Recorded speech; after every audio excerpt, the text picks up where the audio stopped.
Hello everybody, welcome along. My name is Benjamin Bloom. This is the Benjamin Bloom Football Channel. Please leave your bias at the door and join us for our dearly departed round 7 review with the obvious elephant in the room that one of our 5 clubs has fired their manager this morning. So look, the Watford Xisco Munoz firing at game number 7. We'll talk a bit when we do Leeds versus Watford, which is a dearly departed derby.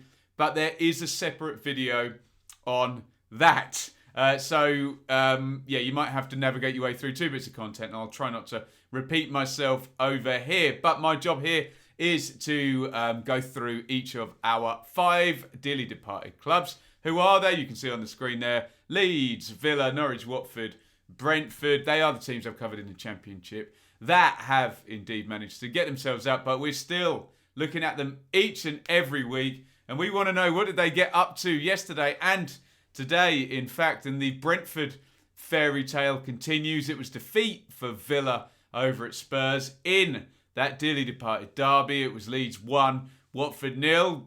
First win for Leeds is a big thumbs up, but big thumbs down for Watford and the firing of the manager. Well, hey, if it improves things long term, it might turn into a thumbs up. But obviously, lots to talk about in that regard. And Norwich get their first point with a clean sheet over at Burnley.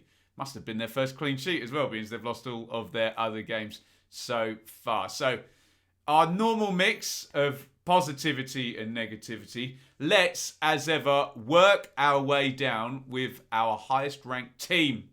First of all, so let's talk Brentford. And it was, spectacularly, West Ham United 1, Brentford 2. And obviously, stick my dearly departed hat on, and we're very, very happy with the Brentford win. But even more so, I've been doing this show now into the 2nd season, and West Ham have been an absolute nightmare for our dearly departed teams.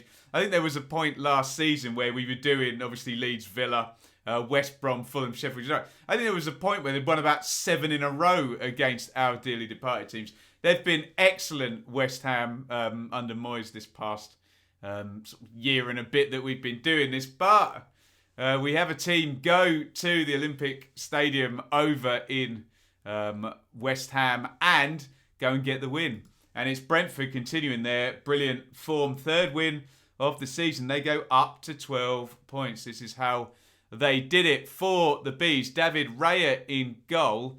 Pinnock, Janssen, no Aya today. So Zanka into the back 3. Henry and Canos, the wing backs. Baptiste starts but does not finish. Norgard, Onyeka as your midfield 3.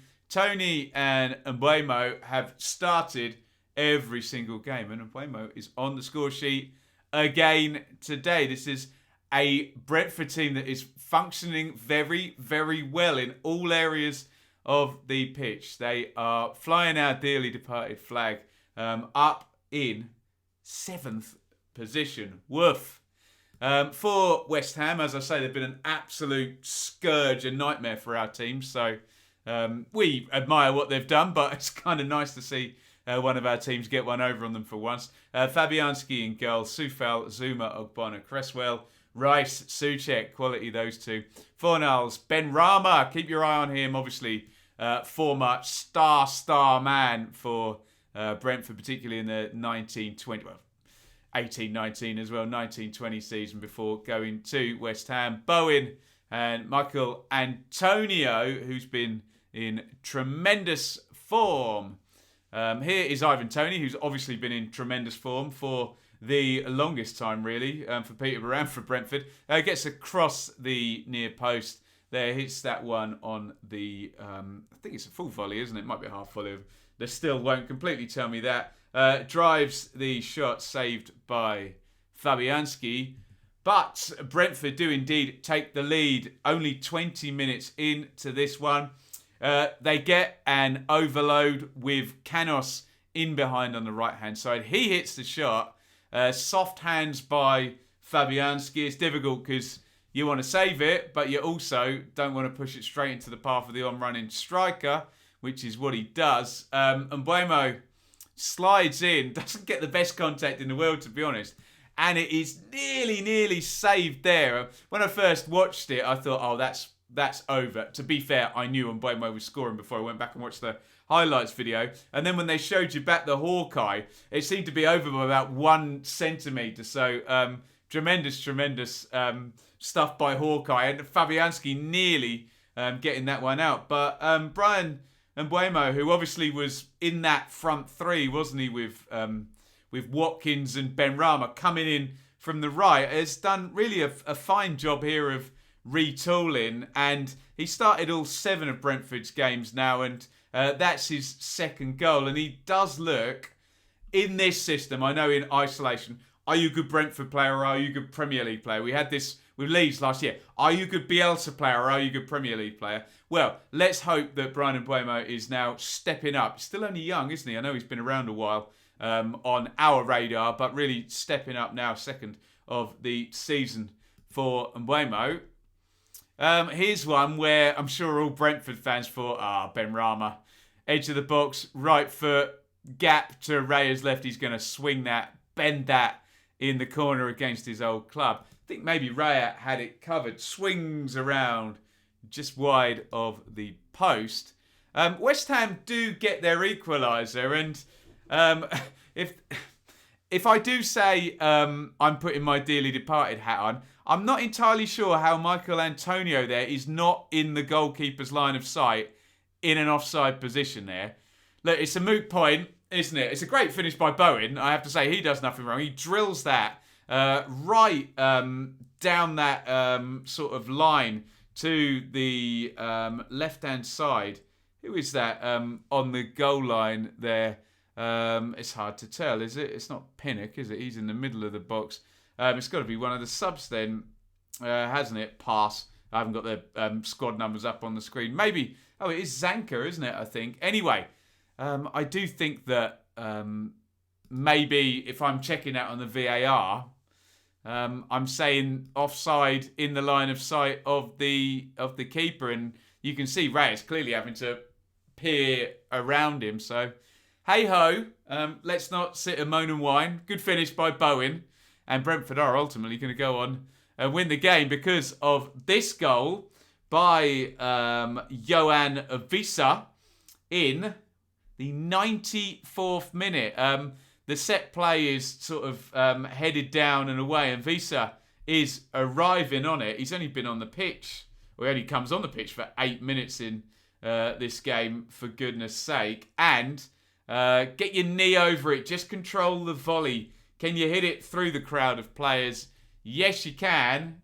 In it goes, and sensationally, Brentford have their 3rd win of the season. It was, of course, Visa who scored late on against Liverpool last week. And Brentford again, flying the flag for the dearly departed, and they are the darlings of the Premier League. We often get a promoted team with momentum. On they go. Sensational from Brentford. We'll look at the table later. Let's just have a quick look at the numbers. 60-40 West Ham on the possession. 18-13 on the shots. About 6-5 on target for West Ham. 10 corners to 6. Sorry, I should have said for Brentford there. 1 big chance apiece. So maybe there is a little bit of a sense. Look at the XG there. 1.68, 1.35. Shot map. Doesn't look a lot in it. Maybe there is a sense that we have a very confident Brentford team, just happy to go at teams, happy in their system, happy with their development and the upward trend, and just winning games and getting points at the moment. And you have to surf that wave. We know there will be a period for Brentford where they lose, and then they lose a second on the trot or a third on the trot. So this period now where they are in 7th place in the table, and they are durable, aren't they? Only 6 goals conceded in those 7 games as well. Just tot up those points. 12 points for Brentford. Now, we're looking at a point per game, and we're looking at 38 across the season, and they're essentially 5 games ahead of schedule. And they've just got to use this now and keep chipping away. And look, if they hit 38 points by 28 games, brilliant, more power to them. If they hit it by 32 games, more power to them as well. But it's just chip away now. There will be a bad run. I don't want to rain on anyone's parade because it's brilliant from Brentford so far.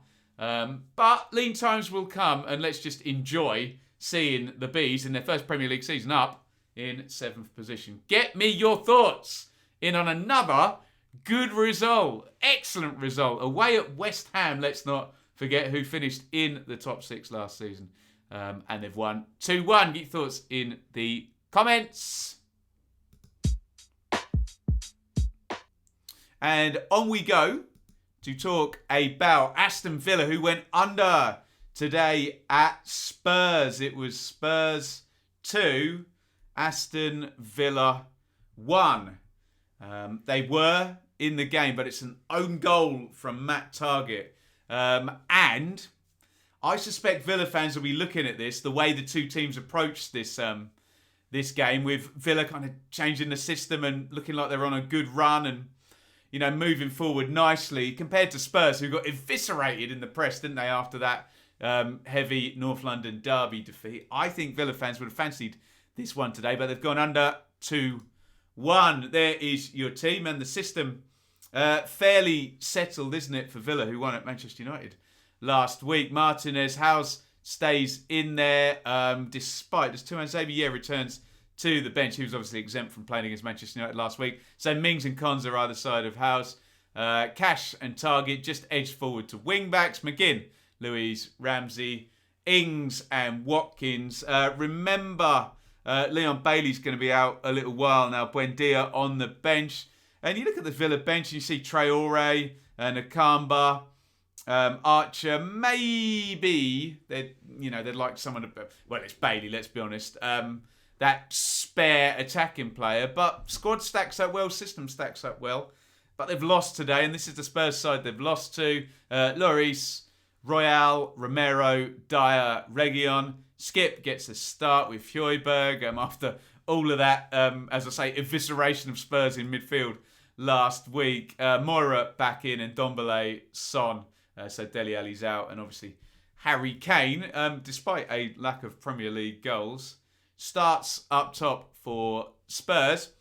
Here's the opening goal, and one of those midfielders, we already mentioned the Spurs central midfielder is going to get the opening goal here, and he's on the edge of the box there. Højbjerg, 5. It's a good finish, isn't it? Good players make good shapes. Lean back, curl that one round into the corner. Past Martinez, 27 minutes gone. Højbjerg gives Spurs a lead there against Villa. Here comes Watkins back with the equaliser. We're into the second half, and you can probably just see, just out of the picture there, I think you can see his right leg. There is Matt Targett, who's got forward well from wing back. More from Targett in a minute, sadly. Fires that across the box. And Watkins, I think, I never want to be one of those, he doesn't get the credit he deserves. That all sounds a bit moany and whiny, doesn't it? But he should be given credit, let's say it in the positive, for excellent movement. Always a good runner, Watkins. And certainly for Brentford when he went central. Maybe that was where he learned it, and he's carried it on at Villa. And sometimes these goals look easy, but sometimes they're just down to intelligent players making intelligent runs. And yes, players making runs, etc., etc. You can see Heung-min Son is going to square that across the box, and it's that horrible position that Matt Targett finds himself in with Lucas Moura arriving. What can you do? The only thing you can probably do is get your right foot, which if you're a left wing back, is probably going to be your weak foot, around that ball and try and clear it back where it's came from. Or if you get lucky, maybe slide in and it might bounce off into Martinez's arms and not be the back pass you don't want it to be. But it's Son, and he's delivered a very, very decisive cross across the box. And really, the position Targett ends up getting himself into, it's either own goal or Moura sticks it into the back of the net. And there you go, 2-1 to Spurs. Harry Kane slips through for a pretty big chance here at the end, but he just doesn't have his Premier League scoring boots on at the moment, does he, the England captain? And the game ends 2-1 to Spurs. What do the numbers tell us? I mean, from Villa's perspective, they tell us that in the main, their attacking thrust, etc., and that XG number of 1.11 comes in the main from Watkins' goal, doesn't it? And outside of that, did they create enough to go and take a point? Possibly, but to go and win the game, possibly not.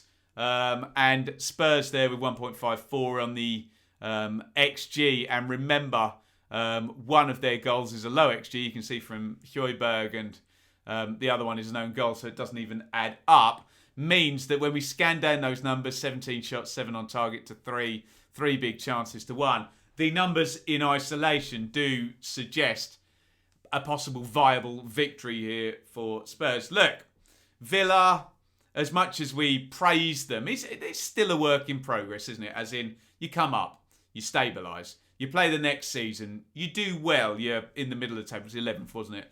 Last season. Then, because you do well, your star player is sold. So you retool again. They're in a development. We would hope with our dearly departed hat on, they're in a development up to a viable top 10 side, and they're going away to Spurs, who are already a viable top 10 side. And if you listen to the proposal that was made, they're a big 6 side apparently. So we do need to keep our powder a little bit dry when it comes to Villa, because our expectations are high, and because they've raised the bar and they go in last week and winning at Man United, we then see this as a disappointing result.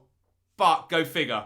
Look, they're away at Spurs and we're seeing it as a disappointing result. That says a lot for where Villa have come from and where they are now in our expectations. And let's just play glass half full and see that as a good thing for Villa, that we have these high expectations. And, you know, when we look through that squad, we think there's enough quality to go to Spurs and for people to come off the bench and make an impact. So it is what it is. We'll look at Villa's games going forward, and we'll hope that more points come going forward. Like I say, we'll have a look at the table in a bit too as well. But let me know your thoughts on defeat today, this afternoon, in fact, for Villa. Spurs 2, Villa 1. Okay, so big story. We're going to Leeds 1, Watford 0. There's 2 stories here. One is that it's a dearly departed derby and that Leeds have got their first win of the season, which we're very happy about with our dearly departed hats on. But the bigger story, obviously, now is that Watford have gone ahead and fired their manager in the wake of this game. Not because of this game, but in the wake of this game. And as I said at the top of the video, I've talked about that a lot on a separate video. So you can go and check that out and comment on that, maybe over there. Feel free to comment on it here. But let's try and focus on the game and the first win of the season for Leeds, who looked a bit more their old self. But as we go into the international break, I mean, even saying that, was it the straw that broke the camel's back? Possibly not. Possibly they were waiting for this moment, the Watford higher-ups. And there is Xisco Munoz's last team he picked as Watford manager in this run. Foster in goal. Firmino, Ekong, Sierralta, Rose. That is nearly the back four from last season with only Messina there. Maybe they'll consider Rose as an upgrade. Kuchka and Sissoko, Sarr, Tufan, Dennis, and Josh King. I have to say, looking at where they come from, where they are now, the team makes some sense on paper, doesn't it? Football is not played on paper. Yes, I know we say that often, but starting to make some sense when you parlay in the recruitment where they were and where they are now. Is it good enough? We'll find out, and we're going to find out with a different manager as well. For Leeds, Meslier in goal, Firpo, Cooper, Llorente, and he's going to get on the score sheet today, or yesterday in fact. Shackleton is playing right back. Still no Ayling. We did criticise Shackleton slightly for diving into that tackle in the game last week for Antonio to go through. So good for him.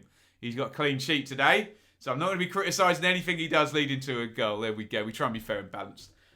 Here, praise when it's due, criticism when it's due. Phillips in the deep line playmaker spot as ever with Click and Dallas ahead of him.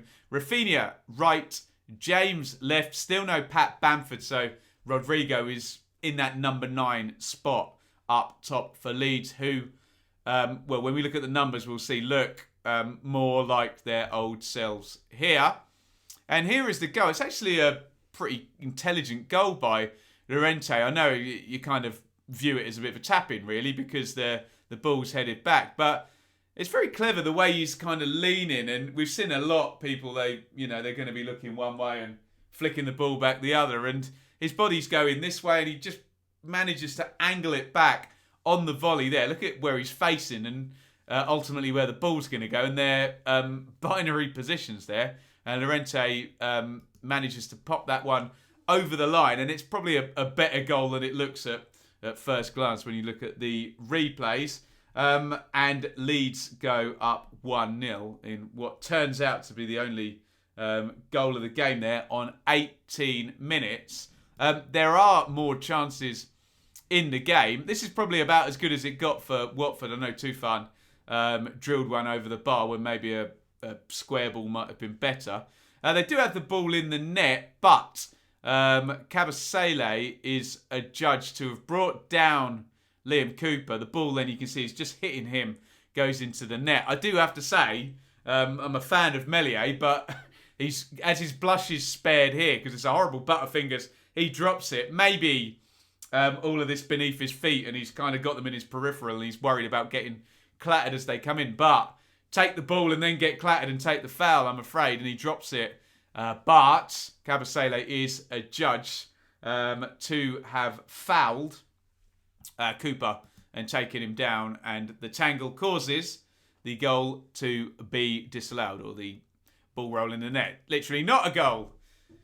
There you go. This was unlucky, wasn't it? What a great effort by Tyler Roberts. Ben Foster's having his own butterfingers moment, and it's a brilliant technique on the volley. And he lofts that. You'd think he's never going to score from there, but he lofts it towards goal, and it goes over the covering defender on the line's head and hits the bar and bounces down. Really great effort from Roberts. It doesn't go in, but they've already got their goal, and they don't need any more. And we say about Leeds being back to their old self. There you go. 67% possession, 20 shots to 5. Watford only the one shot on target in the game. So 4-1 in Leeds' favour. One big chance to 0 for Leeds. And you can see they hit the woodwork, which we showed you up there. 1.6 on the XG to 0.28. So first and foremost, Leeds fans will be pleased. They didn't concede anything. They're 0.28 against them on the XG, despite that disallowed goal. They would have hoped to have created maybe a little bit more with that possession. But when we look at the table, we're in a position with Leeds where I guess we're just pleased that they've got the first win and they move on to 6 points from the 7 games. It's not ideal. They would most definitely have seen 7 from 7 as the minimum, but they will hope now to move forward. I think they've got some good fixtures. We'll check them coming up. But Leeds, yes, please, first win. Isn't really the story here, with Watford then going ahead and getting rid of the manager. Again, I don't want to go into it too much because we spoke on a separate video here. It's probably not the straw that broke the camel's back. They were probably looking at this period of games, international break, to make a change. Watford are never shy of making a change. Look, don't want to get into the other video, but let's just quickly say, from the outside, it's easy for people, not myself, because I don't believe this, to pile in and go, oh, Watford, they always change the manager, blah, blah, blah. Yes, they do always change the manager, but there will be times where that's the right thing to do. And it doesn't automatically make this change wrong because they've changed a lot of managers. And I think we need to make the distinction between, is this the right call and have they had a lot of managers? Yes, they've had a lot of managers, but this could still be the right call, and we'll find out in the course of time. Cisco seemed a lovely bloke, but out he goes. And as I say, we'll see in the course of time, and probably detailed comments on that need to go on the other video. So yeah, maybe let's focus on the game here. Everything I've heard from Watford fans is that they didn't play well today, and they haven't really played well this season, and it wasn't trending in a good direction.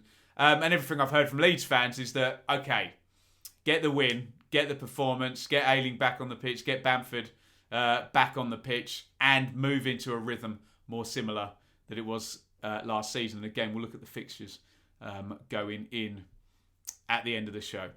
Leeds 1, Watford 0. And it was a first win for Leeds. It's a first point for Norwich. Burnley 0, Norwich 0. And baby steps and all that. Get your first point. Get your first clean sheet. Get your first win. Move on from there if you are going to survive. And Norwich have got their first point. And when we look at the table, you'll see that there are plenty of teams stinking it out down the bottom. In fact, 4 of them have not won a game. So it is not all lost from Norwich's point of view if they can go ahead and turn into a team that wins games in the Premier League. Now, yes to all of those things. Great first clean sheet, great first point, but a word of warning, Norwich do need to turn into a team that wins games going forward. I know that sounds like stating the bleeding obvious, and I don't want to rain on the Norwich fans' parade after they've lost all the games, but we covered this last season.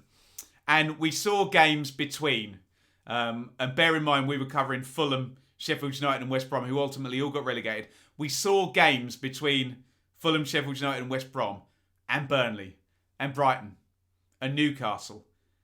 And in the main, those sides I've just mentioned that stayed up did not lose those games. So, if you are good at finding your way just above relegation, these sides are very good at not losing these games. Sean Dyche, it was Graham Potter, he's obviously further up the table this season. Southampton, Steve Bruce, etc. Roy Hodgson was doing Palace last season. So, again, I would temper my enthusiasm for the fact that Norwich have kept a clean sheet and got a point with the fact that you do need to get wins in these games. If you're not going to be winning elsewhere, you've got to go and beat Steve Bruce. And you've got to go and beat Sean Dyche if you want to relegate them. Because they are masters at not losing these games. So I think we just need to play both sides of this. Yes, I'm pleased for Norwich that they've got the first point and the first clean sheet. But over the course of the season, 1 or 2 of these games need to be won. But maybe it's not the time for that conversation after 6 defeats on the trot. I get that. Don't get cross with me, Norwich fans. I just want to point it out from my experience of last season where I covered 3 teams who weren't able to win these games. Yes, they drew them. Yes, West Brom drew with Brighton. Yes, Fulham drew with Brighton, etc., etc. But they all ultimately got relegated in the end because they couldn't win enough games. Win some games is all I'm saying. Anyway, here's your Norwich team there. Krill in goal. Kabak, Hanley, Gibson. Giannoulis, Aarons are kind of wing-backs now. McLean, Norman, Lees-Melou. Sargent and Pookie. And what is encouraging for Norwich is they now have a system which perhaps they should just, and we know Farker is good at doing this, just stick in with and roll in with a system and a strategy game after game after game. He's a patient manager. I know maybe we've asked for a lot of patience from Norwich fans, but I quite like this. Krill strong in goal. They've gone 3 centre-backs to just make them a bit more powerful at the back. Giannoulis and certainly Aarons will give you something extra going forward. And look, don't want to pile in on Gilmore, etc. and McLean as a midfield too, because they were just getting ran through too many times. And now look, McLean, Norman, Lees-Melou, a bit more protection, fight, don't lose games. We know Farker can provide good passing football, but can they get that foundation of a strong team that when they do have a slow week, they don't lose? Yeah, I know I've just banged on about win games, but maybe for Norwich that comes on the back of a 3 at the back, ability to keep a clean sheet, and then add the passing and maybe the goals of Sargent and the finishing of Pookie, which we know is excellent over the past 2-3 years now at Norwich, don't we? So there you go. I hope I've not contradicted myself there. I probably have, but there you go. For Burnley, Pope, Loughton, Collins, Tarkowski, Taylor, McNeil, Brownhill, Westwood, Lennon, Vidra, and Wood. A 0-0, so not too much to pick out. Here's a close call for Tim Krill. Look, he makes the challenge on Vidra as the cross is going in. If Vidra is just a millisecond earlier with that, he can glance that into an empty net. Krill is probably just times it well enough, A, not to concede a penalty, or B, not to concede a goal. He's just... There is a contact there, and you see the Burnley players appeal, but... I think Vydra gets a clean enough header on it for it not to be, he's just clattered him out the way, etc. So, yes, views on that are welcome. Here is Matthias Norman. Norwich didn't create a lot, and I think a couple of the sort of clips I'm going to show, or that stills I'm going to show, where he tries to go with the free kick the same side as Pope, and Pope is well positioned to tip it round the post. You can see they've dropped, I think it might be Loughton, they've dropped another guy back on the line there. And he comes even closer here, Norman, but if I'm Sargent arriving at the back post, I don't care how close he's come here, because he sort of spins and just drives it across the box. If I'm Sargent, I want that ball floated in and give me a chance to charge in and try and head that into the net. So, close, schmose, maybe the clipped ball there. But Norman does look an encouraging player for Norwich, doesn't he? Looks like he's got a bit of hustle and bustle and a bit of power in central midfield in terms of stopping things and driving forward as well. Here are your numbers. Look, the one that doesn't read well for Norwich is big chances 0. And again, 0.53 on the XG. So, look, we can run down that and say 56%, 44 to Burnley, 14 shots to 10 to Burnley, 4 shots to 2 on target to Burnley, 9 corners to 5 to Burnley, 1 big chance to 0. But they have a clean sheet and they have a point. And if the numbers are going to be against you, be durable and don't lose. And maybe that can turn into victories down the line. So, yes, on the one hand, I am saying, if you're going to stay up, if you're Norwich, you're going to have to beat Steve Bruce, Sean Dyche, Hasenhüttl, Vieira, whoever comes in at Watford. You're going to have to beat one of them at some point. But, again, maybe now's not the time for the conversation, and that comes down the road. That comes at Carrow Road in a viable game. You never know. They might be able to snick points off a team that's up in the top half. But, look, at the moment, they're not quite there yet, are they? But maybe that's the next evolution of Farke at Norwich, isn't it? 3-5-2, little bit more of a powerful team rather than this all-out attack that's dominated the Championship twice, but not really done a lot in, at Premier League level. So yes, they're not creating enough chances yet, but maybe that will come. But there is some form of encouragement in the clean sheet and the point here, and we'll look at the table and we'll look at the fixtures, and maybe there's a chance to get the wins. And when we do look at the table, I've already mentioned it, they are, frankly, 1 win off 17th place. I know they've got a horrible goal difference, but that's the encouraging thing for Norwich. They're 1 win off 17th.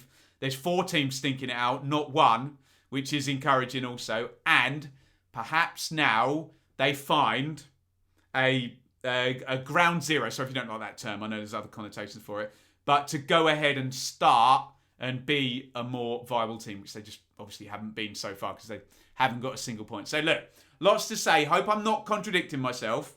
They do need to go and find wins, and they do need to win this type of game going forward. But this is a good start towards working towards that in the future. And I'm happy for Norwich with the clean sheet and the point. Have I made sense of myself? I hope I have. You let me know, and you give me your own thoughts if I haven't in the comments. Brandy 0, Norwich 0. Right, so to round it up, Brentford, brilliant, 7th position and 12 points. That is a fantastic start, well over my expectations or their expectations. Long may it continue, and we'll do analysis as and when a bad run comes. But let's just be happy that they're up there. Villa in 10th position with 10 points from 7. Yes, we're disappointed that they've lost to Spurs, but I think there's enough good things happening at Villa for our glass to be half full, isn't there? Especially if they can get Bailey back fit and, spend some time working on this new sort of 3 at the back system. Watford are our next team. They're in 15th. And look, 7 points from 7. It's all about now, new manager comes in and can they implement style?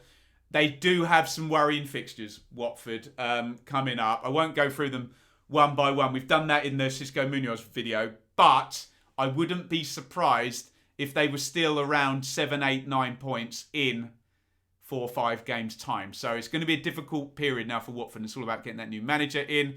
Leeds, we just want them to get the rhythm that they got last season. Okay?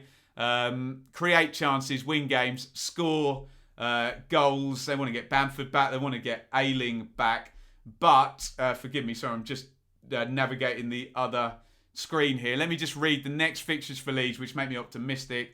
Southampton away, Wolves at home, Arsenal away, Norwich away, Leicester at home, Spurs, then Brighton, then Palace, and then Brentford. So, whilst Leeds aren't at a point a game or even above it yet, hopefully they will be once that run of games, and hopefully there'll be a handful of points above it by then. So there you go. Norwich down at the bottom again. I've just spoken chapter and verse on Norwich. Yes, clean sheet, great. Yes, point, great. New system. Now they've got to become a team that can win games in the Premier League, and they've got to become a team that can beat Dyche, that can beat Bruce, and finish above them in simplistic binary terms there. So hopefully they can work towards that. And here's the next round of fixtures. And look, Watford, yeah, nice. Enjoy that. Liverpool, they've got, who I believe, have taken the lead against Manchester City. It's 5-6 on October the 3rd. They've taken the lead. They were getting mullered in the first half, the bits I saw, but there you go. Villa have got Wolves next. Norwich have got Brighton. Leeds have got Southampton. So, again, Villa, Wolves, Norwich, Brighton, Southampton, Leeds. Some dearly departed wins, please. Please, give me at least 2 in those 3 fixtures. Because, look, for God's sake, Brentford have got Chelsea. Although, caveat ahoy, Brentford drew against Liverpool, didn't they? So, we're not too worried about Brentford at the moment. We need some wins for Norwich and Leeds. And Villa less so. They're up in 10th. And we know Watford have got a hard run. So, there we go. Maybe that can be our focus. Right. Thank you, everybody, for joining me. That is our dearly departed review. We will be catching up with a few creators with regard to these teams for a story so far type video, which we'll produce in the week. Looking forward to speaking to certain people who I have got lined up. Please subscribe, ring the bell for notifications, all that good stuff. Get your comments in on all of these.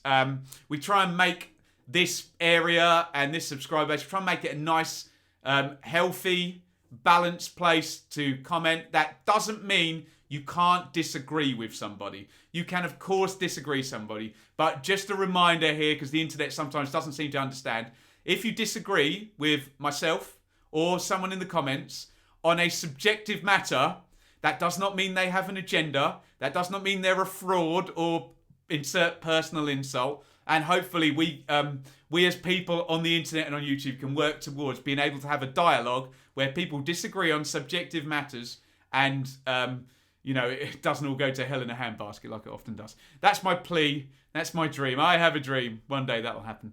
There you go. Maybe we might be waiting a while. But there you go. You do your bit in our comments. And I'll say thank you for watching. And over and out.